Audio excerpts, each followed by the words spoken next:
Hey friends, welcome back to my channel. Hope you're all keeping safe and well, which is ironic for me to say considering I got COVID at the end of the month, which wasn't very helpful. I had 2 weeks off at the end of the month by virtue of the fact that my friend Emily, who I do support work for, had a couple of weeks off to celebrate her birthday. So first week was fine for me, and then the second week I picked up COVID, so that entire week was wiped out because I felt rough for a few days, and then Mum got it as well, inevitably, so I had to look after her too. She had it a lot rougher than me because she's older. She's had her booster as well though, which definitely helped. So she's basically had to sleep for a day effectively, and then has steadily got better ever since. So she's fine now, as am I, which is good. And luckily, before COVID struck us, I did get plenty done during the month. So I went to a museum exhibition and a sensory tour at Kew Gardens, and went to the seaside with my aunt, had a couple of nice walks by the Thames. We have bits and pieces I've been watching as well, of course. There's plenty to mention in this video, as always, and as ever, there's more detail in the blog post if you want to find out more, and none of it's sponsored or gifted. I'm filming this video a couple of days before the election takes place as well, the general election here in the UK. So the conclusion at the end of this video, I'm going to sort of tag on my reaction to the result. So, it gives me a chance to just get this other stuff edited together first, and then I can just tag the election stuff on at the end, because it'd be pointless waiting a whole month just to give my reaction to the result. But suffice to say, I know the way I'm hoping it will go, and I know the way that the polls are pointing it will go. So fingers crossed it's going to go that way. But yeah, we'll see what happens. I'll give my reaction at the end of the video as a conclusion. But for now, let's cover all the stuff I got up to in June, and I hope you enjoy. So my first outing of the month was to the Natural History Museum to see their Birds Brilliant and Bizarre exhibition, which is all about the evolution of birds from the few survivors of the asteroid that wiped out the dinosaurs. And there are lots of exhibits from the museum's taxidermy archive on display, as you can imagine, as well as skeletons and fossil casts and eggs and so on. And of course, there's more stuff like that in their regular birds exhibition, which this is tagged onto as a room off the side. But this is a special exhibition, this new one, which runs until the 5th of January. So there's still plenty of time to see it. I like the fact there's quite a few things you can touch in there, including models of different shaped beaks, and you can feel a hummingbird's heartbeat in its active and resting states. And there are some interactive screens as well you can play with, such as a test to see if you can distinguish between the mimicking sounds of a lyrebird and other noises, which is quite tricky actually in some cases, surprisingly. And there's a game where you can help a jay hide some acorns and then find them again, which I wasn't bothered about playing. I couldn't see it well enough anyway. And there are a couple of things you can smell as well, which is quite nice. And there's a large print guide as well that I used. I picked one up from the guy at the reception desk of the exhibition, so that was very useful, although it was hard to read it in the lighting sometimes because the exhibits in the exhibition are lit up, but the rest of the space is somewhat dimly lit sometimes. So trying to find a spotlight next to the exhibits is quite hard sometimes, because you might cast a shadow over it depending on where you're standing, or just the angle wasn't quite right to get good light on the book. So I did sometimes use the digital version on my phone instead. My screen is smaller there, so even zooming in on the text, it's a little bit harder to kind of run back and forwards across each line to read it. So the book was still much better in that way, but it would have been nice if the lighting had been better to just make it easier to read the book. And also there was some screens with video footage on that were kind of through these viewfinder type things, which meant the screen was at a distance from you, and it was quite a small screen as well, so it was quite hard to see what was happening on them. I couldn't quite understand why they'd done that. Maybe it's kind of a bird watching related thing or something, but it was quite hard to see what was happening on those small screens placed a distance away, whereas in some other cases there were some nice big vertical screens on the wall showing images of birds, so that was quite good. They were quite easy to see, so it was a bit of a mixture in terms of being able to watch things and being able to read the large print guide. And there was a nice display at the end as well, with a huge screen display kind of across a couple of walls, which kind of shows the future, how it could be like if birds are allowed to merge with society in a way that's friendly to them. So yeah, it's kind of nice to see how the future could look if we look after our planet properly and all that. So it is a good exhibition. It is very, very interesting, and there's lots of things that are quite surprising in terms of the statistics and things like that, and just the way birds behave and everything. It's quite amazing the things that some of them do. It just wasn't always as accessible as I wanted it to be, but there's definitely some nice things in there, like the touch and smell objects and things like that, and the large print guide if you can find a good place to read it. And then the next thing I did was a sensory tour at Kew Gardens, which I've been meaning to do for quite a while because they do them once a month. It's just a fair distance for me to travel, so I wanted to pick a decent time of year to do it, and finally found the time to actually go and have one of these tours. And it was really good. The guy who led us around, called Ben, was really cheerful and friendly and was great at answering questions and things like that. And there were some regulars apparently on the tour who have done them before as well, because obviously they vary during the year because of the seasons and because of the size of the park as well. They can just vary the tour every time they do it to keep it interesting. So I can see why people come and do these tours regularly. So yeah, we had a good look around for an hour. We saw some of the metal sculptures that are there at the moment that you can see in different parts of the gardens. And then we also looked at some actual flowers as well, of course, and Ben was allowed to pick some of them so we could feel them and smell them and stuff, which the public can't normally do. So we were able to get close up with lots of different plants and actually sort of feel them and, you know, smell what they were like and stuff like that, which was great. So we visited their rose garden, of course, you have to do that. It's beautiful in there. Had a discussion about how beech trees are being affected by climate change, which was quite eye-opening. Looked at their salvia border, admired some pretty yellow mullein flowers. And then we also paid a visit to the Princess of Wales Conservatory to see 2 examples of the Titanarum, which is called the corpse flower, which only blooms for a couple of days a year. And when it does, it really smells awful, apparently. But luckily, we didn't get there when it bloomed. It was about to. It was kind of on the verge of doing so. So we got to see it in its kind of pre-blooming state.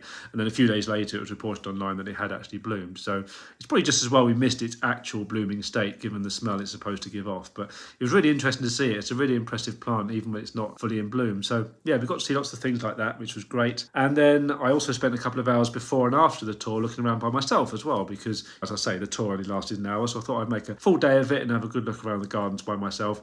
And I only scratched the surface of what was there because it's huge, so I only really covered a bit of the south part really of the gardens, but it's really nice there. I saw all sorts of bits and pieces. Obviously there's a palm house I walked past, and the rock garden I saw, there's a great pagoda and the Japanese gardens and various other bits and pieces I saw. It's a really nice place, and I must go back there and have a further look around at some point. And then just down the road from Kew is Richmond Park, of course, which is another huge green space. It's the largest of the royal parks, you know, even bigger than Hyde Park and Regent's Park. It's much bigger than those two. So yeah, I thought I'd go down there for a day and have a look around. So on this occasion, I literally went around the park. I went around the outer paths to get a feel for the circumference of it. And just doing that, just walking around the outside, took the best part of like 3.5, 4 hours. And that includes a couple of stops for kind of a little bite to eat along the way, because they've got kiosks and a cafe there. So yeah, it's really beautiful there. There's some bits that are a bit like walking through a wood as you go through lots of trees and things. And then some of it's just more like walking through an open park or the countryside. So yeah, it's really, really nice, really calm and peaceful there. You know, you wouldn't know you're kind of in part of London there, really. It is literally like being in the country. I didn't see any of the deer on this occasion, though I could easily have missed them with my eyesight.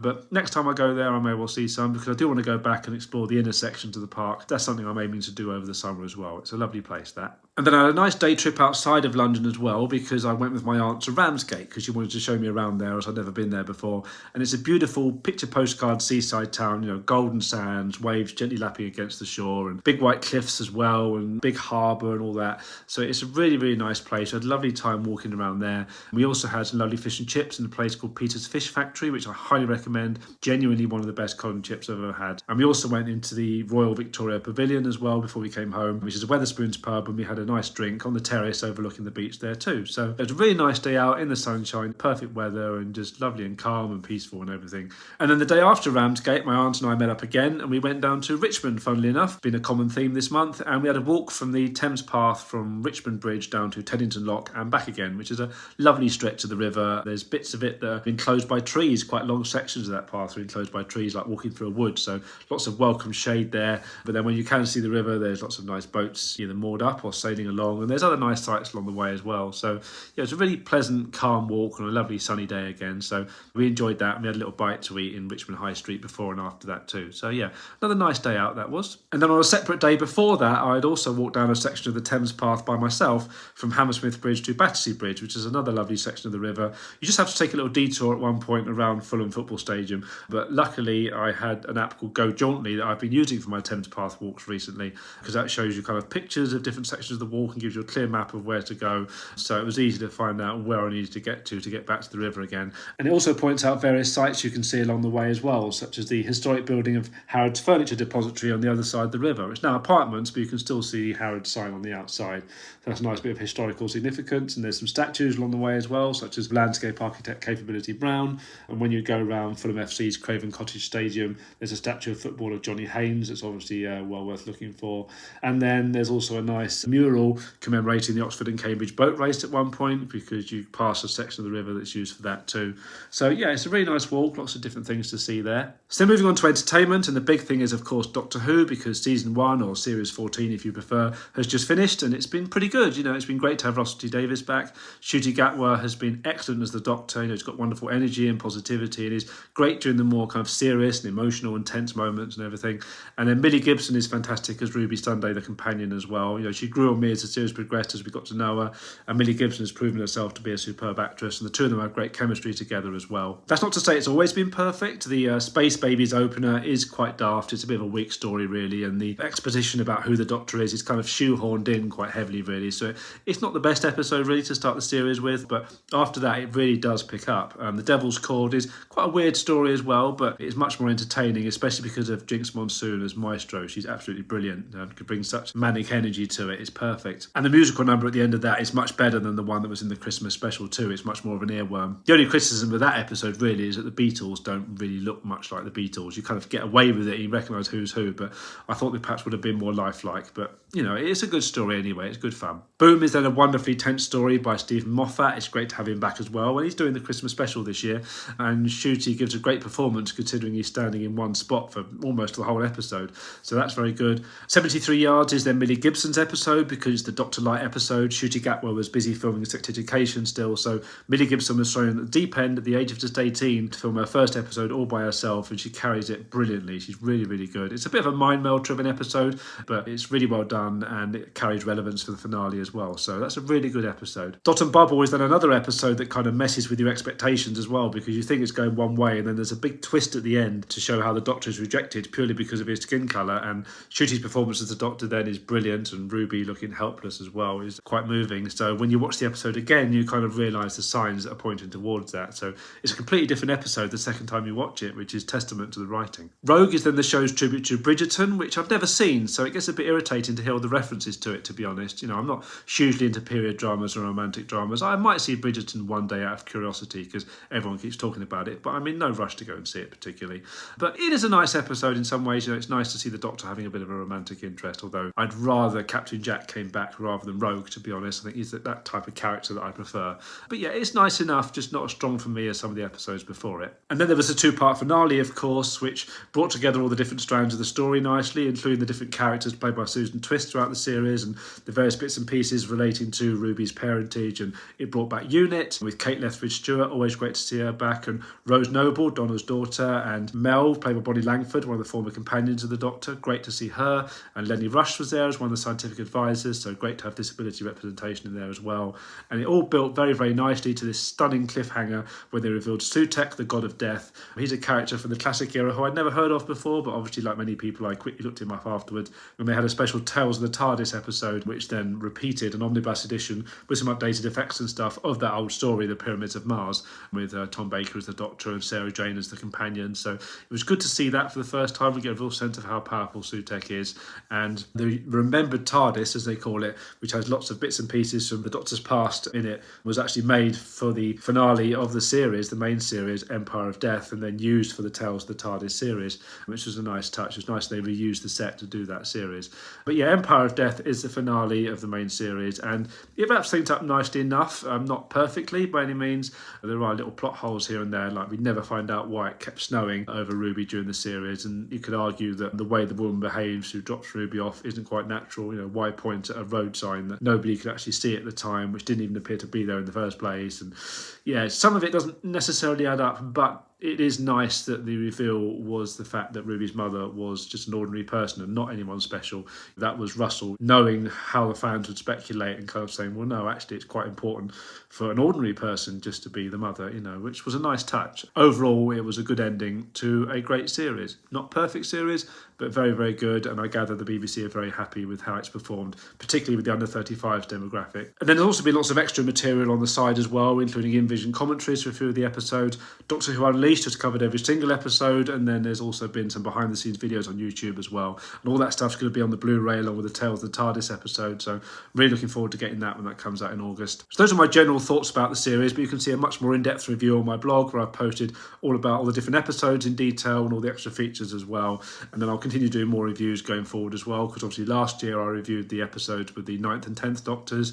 Next thing I want to do is review the Sarah Jane Adventures and Torchwood, the spin-offs from that period as well. and then move on to Matt Smith's era as the 11th Doctor and so on. So it'll be nice to continue rewatching all those series, or in the case of the Sarah Jane Adventures, watch it for the first time, because I've only seen some of the episodes in the past, but not all, so it'd be nice to watch them all properly at long last. And then the other big thing this month is the fact that it's been 10 years since Rick Mayall passed away, which seems impossible that it's been that long, but he's still a very sore loss to the comedy world. The word legend is used far too much these days, but he genuinely was a legend. He was brilliant. So I've enjoyed a couple of documentaries about him during the month. One is the Lord of Misrule documentary from 2014 that was produced in tribute to him. So I've seen it before, but it's always wonderful to see it again. Lots of clips from his shows and lots of rare clips and footage as well, and lots of interviews with people obviously who are friends and fans of his. So there's lots in there. It's a really good documentary. And then there's also been a new documentary on Radio 4 called Pan Global Phenomenon, which is part of their archive on 4 Strand, and it's hosted by author Max Kinnings, who recorded lots of audio of Rick while working with him to write his character-led kind of autobiography, which is modestly entitled Bigger Than Hitler, Better Than Christ, which I never read, but it looks brilliant. So we get to hear some extracts from those precious recordings, which are really funny and interesting as they kind of jam together, as they call it, to come up with ideas. And it's interspersed with clips from some of Rick's TV shows, and there's interview appearances, and there's interviews with his 3 children, which is lovely, and people he worked with, like Ben Elton and people like that. So again, it's a really nice documentary. Lovely to hear some new audio from Rick for the first time. It's really fun. And both programmes essentially celebrate what a hilarious, high-spirited, clever and warm-hearted guy Rick was. You know, he knew the rules of comedy inside out, so he knew how to break them to best effect, and he was a great collaborator. He loved working with lots of different people. He was a very kind man. He didn't want anyone to feel left out of anything, and he was very loyal to his family and his friends, and he was just great at connecting with people in all sorts of ways, whether in person or on TV, through film, audio or whatever. He just had this knack of just appealing to everybody. He was a wonderful guy, so he's still very sadly missed 10 years on, and will be for a long time to come. And then finally, just to wrap up, just a few other bits and pieces very quickly. I've made another blog post looking at the rest of Ross Noble's DVDs, because I posted about some of his DVDs previously after seeing a live show of his earlier in the year. So I finished posting about his different DVDs and the mountain of content they each have, because every show he does is improvised. So he does multiple shows on each DVD and extra features as well, and commentaries and bits and pieces. So he was really, really good with his DVD releases. Sadly, he doesn't release anymore. He's now gone on to online-only releases, which is a shame, but at least we can still see his shows in some form or other. So I'm reviewing them in another post, which is my final post of this trilogy about him, along with other bits and pieces I mentioned in that post as well, like documentaries and other bits he's done. So yeah, there'll be one more post about Ross to come in the weeks ahead at some point. And then in relation to Taskmaster, following the conclusion of the most recent series, Greg Davis and Alex Horne gave an amusing commentary on a new clip compilation called Taskmaster Class, where they look back at some of the best tasks from the show's history. So that was quite amusing. Obviously, it's not as great as the main series, not as special as that, but it's still nice to see some of the best moments from the show's history, and they'll be doing occasional episodes of this series going forward, so it's a good excuse to see some of the best moments again. And it was also great to see Alex Horne guest hosting Have I Got News For You as well, the 600th episode at the end of the current series, so that was very good. I enjoyed that too. And that's it. That's all I have to mention for June. So I hope you enjoyed that and found bits and pieces of interest in there as per usual. I'm now filming this conclusion after the general election results have come out, and it's been a couple of days since Keir Starmer took office as the new Prime Minister with the Labour Party. And like millions of people, I'm feeling a renewed sense of kind of hope and optimism, really. It's great that the Tories have been kicked out after 14 years of devastation in the country. There's no guarantee that Labour will be better, of course. We don't know what will happen over the next 5 years, but the early signs are promising. I like what I've seen so far, and the general attitude that Keir Starmer and his party has seems to be the right one, so we'll see what happens. But yeah, in terms of the campaign itself, over the past 6 weeks or so, it's just been oddly fascinating to see how awful the Tory campaign has been in terms of its general incompetence as well as the rhetoric they were giving out. Like just going out to announce the date in the rain and then going to the Titanic Quarter, so there were all these comparisons of being on a sinking ship and being photographed under an exit sign and making people pose as factory workers to ask him questions. All those little things weren't giving him a good look to start with. And then he goes and does the D-Day thing, doesn't he, of course, where he leaves the commemorative ceremony in Normandy early to come back and do an ITV interview, which was utterly bizarre and very offensive decision. Nobody to this day understands why he did that, and his apology afterwards was very feeble. And the only reason he came back was to do that ITV interview that wasn't going to be broadcast for a week anyway. They forced that time on ITV, saying it was the only time they could do it. And then he went into the interview and lied to the interviewer, saying that the event had overrun when it hadn't. He'd left early. And then he claimed that his biggest hardship growing up as a kid was not having Sky TV. So Yeah, it was just very odd, the whole thing. And since then, he was just very arrogant and tetchy, in interviews and debates. And even his colleagues were likewise as well. Penny Mordaunt was horrible in the debates that she took part in. They just didn't like their policies being questioned and torn apart and their records just being hammered. And then, of course, there was the whole £2,094 tax hike that they kept claiming Labour would foist upon us based on figures that were just made by Tory officials, assumptions they plucked out of thin air that they just passed on to people to make calculations with. And yeah, it was just ridiculous. And the public weren't buying it because the figures were, rightly debunked by a lot of sources. But they kept banging on about it anyway. And by the end of the campaign, they were literally just saying, Labour will tax you, Labour will tax you, stop the supermajority, stop the supermajority, because they were just admitting defeat by that point, the Tories. It was really weird, and they were just getting ever more desperate, literally begging people to be the opposition. It was quite odd. And then, of course, there was the whole betting scandal as well, where it turned out that officials in the Tory party, some of whom were close to Rishi, had actually bet on the date of the election before it was announced. And then it transpired that Labour had been keeping an eye on the betting markets just in case and spotted the change in the odds because of people betting on the date. So they were able to kind of make arrangements to buy advertising space and print pamphlets and things before Rishi Sunak announced the date. So they made a genius move in doing that. All those kind of things just made the whole campaign really odd. And I'm just so glad that the Tories got a good kicking in the election, especially with people like Liz Truss, Penny Mordaunt, Jacob Rees-Mogg, Grant Shapps all losing their seats, among others. And they just need to take a long time out to just reassess and regroup and learn, what they stand for, who they're supposed to be. Because a lot of Tory voters didn't vote for them because they're just not Conservatives anymore, the party they've got now. So they've let everybody down, including their own supporters, really. And they lost a lot of support to reform, of course, with Nigel Farage sticking his nose back in. They got 5 MPs. It's not really a huge improvement over the way that UKIP performed about 9 years ago, but they're still making a big song and dance about it, of course. And they do need to be carefully monitored if you don't want the country drifting to the far right like some other countries seem to be doing. But yeah, they're not going to have a huge impact. They're going to try to, but if this government can do a good job, then hopefully it will deter people from switching to people like Reform. It was great to see the Greens doing well, though. They got 4 MPs, which doesn't sound like much, but Caroline Lucas made a big splash when she was just 1 MP for them. She made a very good impact. So having 4 MPs would be great. It'd be nice for them to have more representation.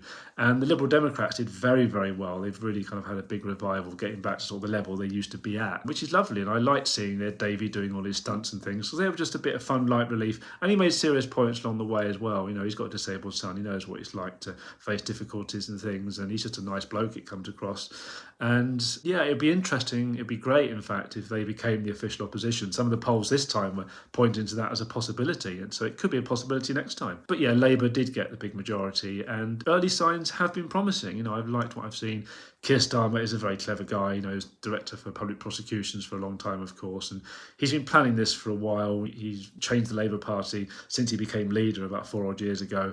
And that was a big achievement in itself because nobody thought he'd be Prime Minister by this point, just after that short length of time. But yeah, I thought Keir gave a great first speech as Prime Minister outside number 10 Downing Street, talking about putting country first and party second and how they would serve the people. And he gave a nice press conference where he actually answered the questions from journalists, which we're not used to. So that was a breath of fresh air. And he's appointed experts into key roles as well, which is really interesting, such as James Timpson, who is a big rehabilitation campaigner, as Prisons Minister, because he really knows his stuff, and Sir Patrick Vallance as Science Minister, who's one of the experts we got to see a lot of during the COVID lockdowns and the press conferences, so he's got a lot of respect.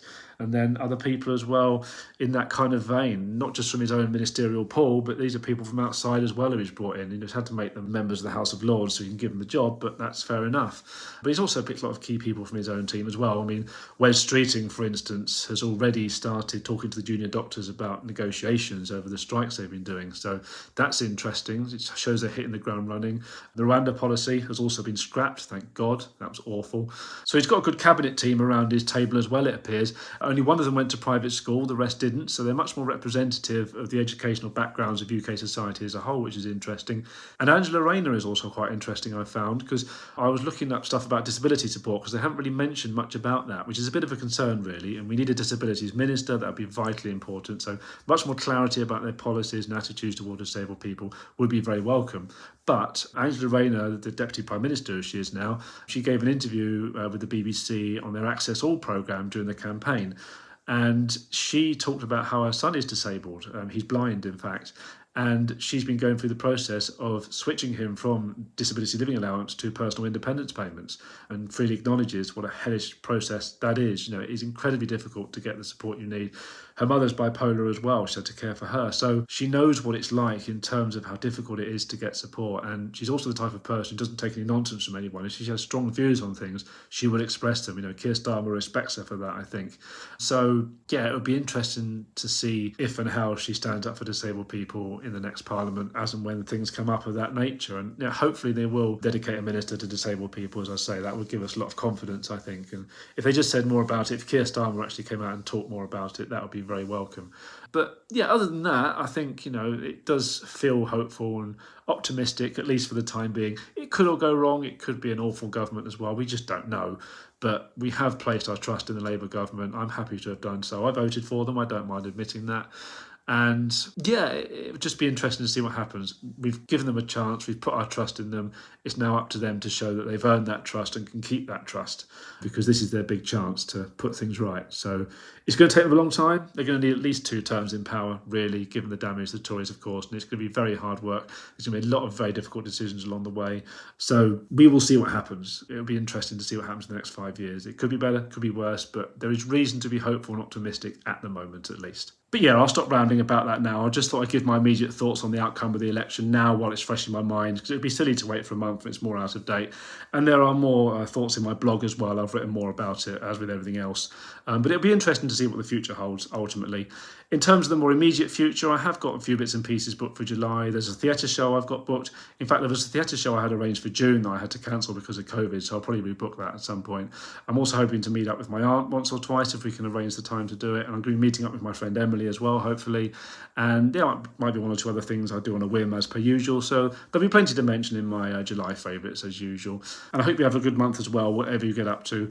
But that's it for now. That's all I have to say for the moment. So I will leave it there. So thank you very much for watching. Don't forget to like, comment and subscribe as per usual.